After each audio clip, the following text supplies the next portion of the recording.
I've just done a bit of work. Work has the dimensions of energy, and what I've done is to convert a little of the energy of my body into the potential energy of this weight. And now I can use that energy to do further work on this dynamo, for example, and so make electrical energy, which lights the little lamp there.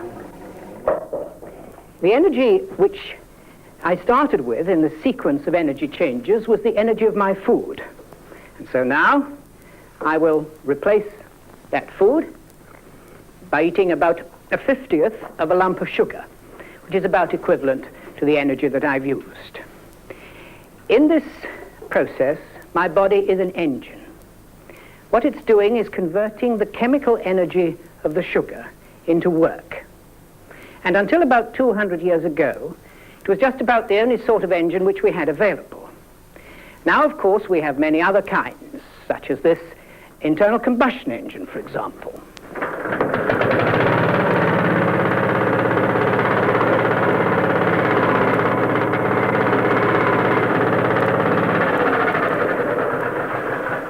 That does our work for us very well, not by eating sugar in this case, but by drinking petrol, converting the chemical energy of the petrol into work. And an engine like this can work much harder than a man.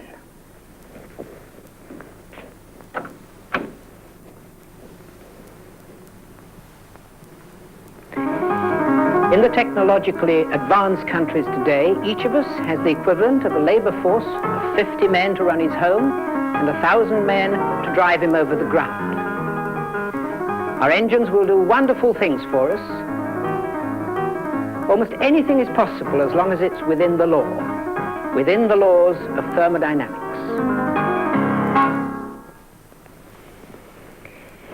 What then do these laws allow us to do? Well, the first law is familiar enough. It tells us that we can't get energy for nothing. We can't create energy. People have tried over and over again and failed. They've tried to create perpetual motion. Here is an example of a machine for this purpose, which looks quite promising at first. You see the weights here have a good moment on this side, bigger than on this side, and so it looks as though if we start it, it might go on running forever.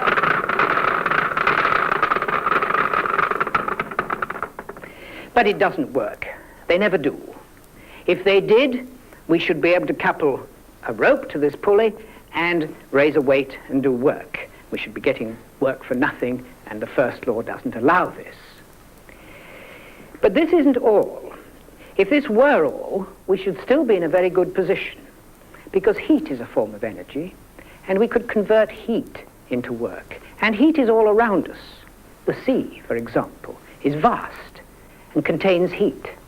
We could just take the heat from the sea and have as much energy as we could ever wish.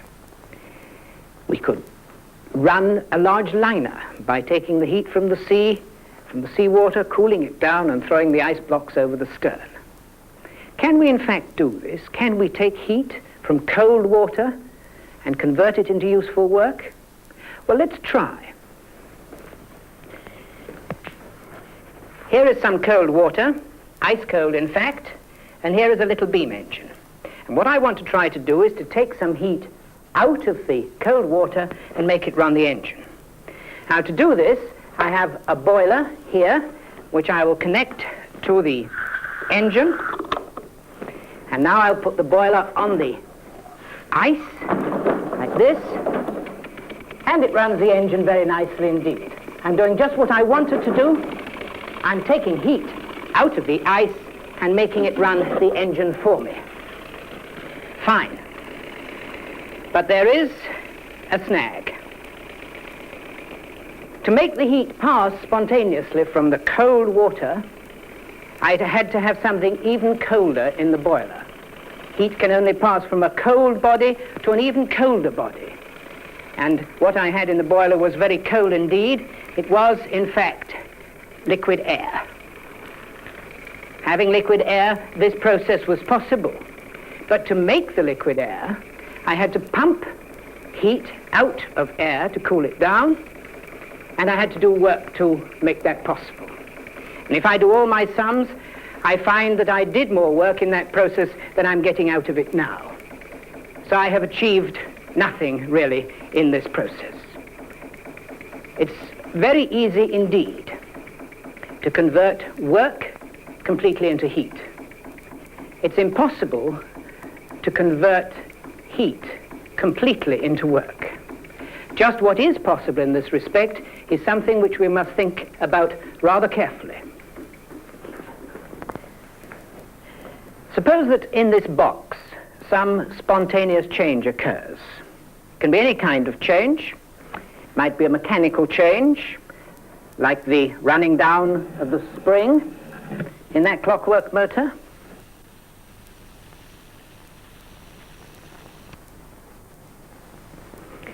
It might be a chemical change, like the burning of the fuel here in this primitive little rocket engine.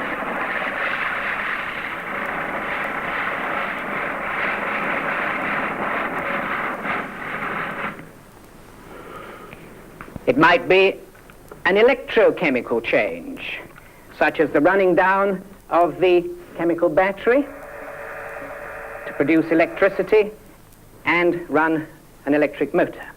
Or it might even be a biological change, such as that provided by Beatrice here, the resident Royal Institution mouse, who will go on converting her food into motion of this kind until she gets hungry or runs out of enthusiasm. Any of these changes and many others can take place in this box.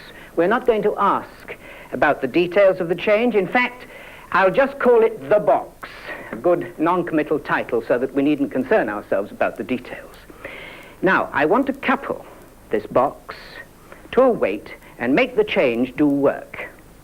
I start the change, a weight is caused to rise, work is done, and the change stops. And I want to consider the thermodynamics of this very simple process. In using thermodynamics, we must be careful to take everything into account, everything which is part of the change, the whole universe if necessary. So to be sure that we do this, let us put a screen in front of our system, a screen which represents the whole universe, or at least that part of it, which takes part in the change. Now the rules which our system has to obey are the first and second laws of thermodynamics, the first law being the conservation of energy. It tells us that the change delta in the energy of the universe must be zero. Well, what energy do we have? The box has an energy which we can call EB, E of the box. And I'll represent that and all energies with these little red squares for energy units. Now the energy change, the only one which can occur, is a transfer of energy from the box to the weight. And this energy transferred to the weight is the work done on the weight by the box. That's in that direction, raising the weight, and we'll call that energy, that work, W. So that the sums, as far as energy is concerned, are that the change, delta, increase in energy of the box, plus the work done, which is the increase in energy of the weight, must be equal to zero. So much for energy. Now, what about entropy? The second law tells us that the increase in entropy of the universe must be greater than or equal to zero. That is to say, the entropy of everything cannot decrease. Well, the entropy of the box we will call S box, and I'm going to represent entropy by these irregular shapes to denote, to remind us of the connection between entropy and disorder. Now, when work is done on the weight, nothing happens to its entropy. There are no entropy changes associated with the raising of a weight, changing its position. So the only entropy changes are in the box. And this must either remain the same or increase. It can increase spontaneously, but it can't decrease. And so we have for our entropy changes that the increase in entropy of the box must be equal to or greater than 0. And that's all there is to it for this system. But now let's be a little more realistic, because in a change such as this, heat is often given out or absorbed from the surroundings. There's an exchange of heat with the surroundings. And we haven't allowed this to take place because we don't have any surroundings at the moment. Now let us introduce some surroundings. Now, in our universe, behind the screen, apart from myself, and you must assume that I'm a ghost-like figure who doesn't interfere with the things that are going on, we have three things. We have the weight, the box, and the surroundings. And the surroundings merely represent the rest of the universe to which heat is transferred. There is nothing else happening in the surroundings. They're merely a representation of everything which exchanges heat with the box. So let us suppose that a small amount of heat, Q, is transferred from the surroundings to the box. Now, heat is a form of energy. And so we shall, in transferring heat, transfer energy from the surroundings to the box. But with that energy is associated some entropy. And so we can't transfer the energy without transferring also the entropy associated with it. In fact, a unit of heat is best represented in this way as one unit, the E, the energy, being the Q, the heat, and the entropy S being Q divided by T, the absolute temperature, the temperature of the surroundings. So always in transferring heat, we transfer the two together. Now, of course, the energy can be used to do work, but the entropy cannot be destroyed. Now, therefore, our equations must have something added to them to take account of the changes in the surroundings. The surroundings have lost heat energy, Q.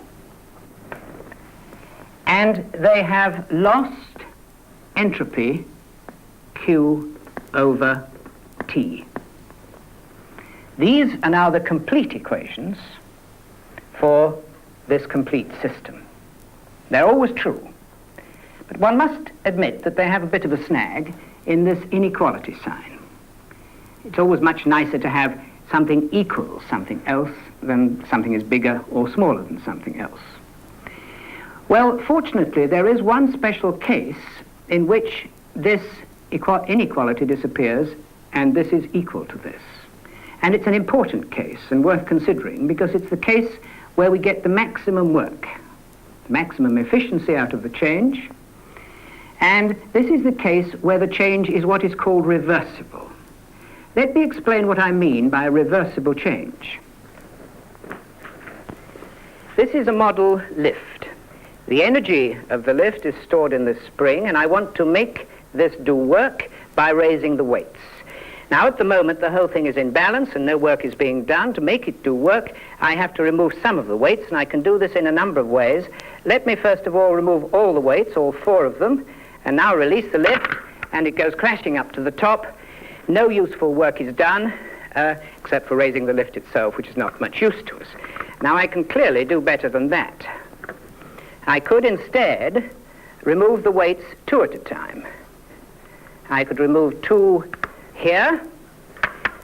The other 2 go nicely up to the 2nd floor, and they step off on the 2nd floor, so, and the lift crashes up to the top. How much work is done here? Well, if these are pounds and these are feet, we have done 4 foot-pounds of work. And I can do better still. I can take off the weights 1 at a time. So, 1 gets off at the bottom, 1 on the 1st floor, 1 on the 2nd floor, and 1 on the 3rd floor. And now I've done 1 plus 2 plus 3 foot-pounds of work, that's 6. And I could go on improving this. I could take them off half a weight at a time, in which case I should do 7 foot-pounds of work, or a tiny little bit at a time, just like grains of sand, in which case I should get the maximum work, 8 foot-pounds. In removing the weight a grain at a time, I'm carrying out the process reversibly, because just a small change in the conditions reverses the direction of the lift. And so we see that it's in a reversible change that we get the maximum work. Now let's apply that to our equations here. We'll talk about a reversible change now. Now this equation, the second law equation, becomes delta SB equals Q over T for a reversible change of heat. And this equation becomes, first of all, we can transform it slightly and put W equals Q minus delta E box. And for a reversible change, this means we shall get the maximum work. Now let me combine those two equations into a final equation that the maximum work is equal to Q reversible, which is T delta S minus delta E. And I'll leave out the B's now because the whole thing applies to the box. This is a very important equation. It tells us that the maximum work that we can get from a change comes from two terms, an energy term and an entropy term. If there's no entropy change, then the maximum work is simply the decrease in energy of the box. On the other hand, if there's no energy change in the box, we can still get work as long as the entropy of the box increases. Now this is perhaps rather surprising, perhaps hard to believe, so I think I should show you that this is in fact possible in practice. One of the simplest changes is the mixing of two gases. If I mix a beaker of hydrogen gas, which I take from the cylinder, with a beaker of air, there are practically no energy changes because these are nearly perfect gases.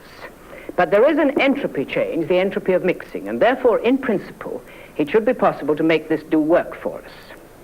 Now, to do this, we've got to find some way of making the change occur more reversibly, in a more controlled manner. We have to put some restriction between the gases, and such a barrier or restriction would be a porous pot like this, which will allow the little molecules of hydrogen to go through more easily than the molecules of air. So once again, I'll fill a beaker with hydrogen gas. And just to show that it is hydrogen, let's pour it upwards into this beaker. So, and now I'll transfer it over the porous pot like this, and you'll see as I do so, it forces this stream of liquid up, and if I put a little wheel in that stream of liquid, little water wheel, I can turn it. And so my entropy change is now doing work for me. Now, we can consider this process both from the molecular point of view and the thermodynamic one. From the molecular point of view, it's quite a simple matter. There's nothing mysterious about the molecules. Marbles will do the same thing. If I mix marbles like this, gray one representing air, with marbles like this, a pink one representing hydrogen, we all know that hydrogen has a pink dot in the middle, then, first of all, let me heat them up so that they're moving. And at the moment, I have a barrier between them so that they can't mix. Now I'm going to remove that barrier and put in a barrier in its place which allows the little molecules of hydrogen to move through, but not the big molecules of air. And you see the result of this is that I have more molecules on the left on the average than I do on the right. And so I get an excess pressure of gas on the left. And this excess pressure can be allowed, can make the gas expand and so do work. Now, from the thermodynamic point of view, the obvious question is, where does the energy come from, the energy which does our work for us? We've said that there is no energy change in the mixing itself. Well, of course, the energy must come from the surroundings. And it does so in this process when the gas expands. When the gas expands and does work, it cools. And as it cools, the heat from the surroundings, from the pot, for example, will warm it up again, and so heat is being transferred from the surroundings, and it is this heat of the surroundings which is eventually appearing as work. We're now ready to understand a complete heat engine. Let's try to turn our box into an engine. That is to say, a device which will transfer energy for us from the surroundings to the weight and do work. But if it's going to be a real engine, there is another requirement, and that is that it must be the same at the end of the change as at the beginning. There must, in fact, be no changes of energy in the engine and no changes of entropy in our box or engine. And this is going to make things much more difficult for us, because we know that the energy of heat, which we're going to use as our source in the surroundings, is always associated with some entropy. And we cannot transfer the energy out of the surroundings without transferring the entropy as well. Now you see, if this energy is used to do work on the weight, that's fine, but we're left with some entropy here which has to be got rid of. We can't get rid of it to the weight. What are we going to do? We have to introduce something new. We have to introduce a sump into which this entropy can be transferred. The heat sump may be an exhaust or a condenser, anything as long as it's at a lower temperature than the surroundings. The surroundings will, in fact, be our furnace or some source of heat, and so they'll be hot, and we'll remind ourselves of this by calling the temperature TH, T hot, and the amount of heat transferred from the furnace, QH, Q hot. The sump, on the other hand, will be cold, will be at temperature T cold, and a different amount of heat can be transferred to the sump, which we will call QC, the heat cold transferred to the sump. Now we have more possibilities, and with this addition, we shall be able to do what we want. What we've done so far is to transfer 1 unit of energy from the source of heat, from the furnace, and make it do work for us. And our problem is that we're stuck with this entropy here in the engine, which we must get rid of. Now, entropy, you remember, is heat over temperature, Q over T. And therefore, the greater the temperature, the smaller the entropy which is associated with a given amount of heat.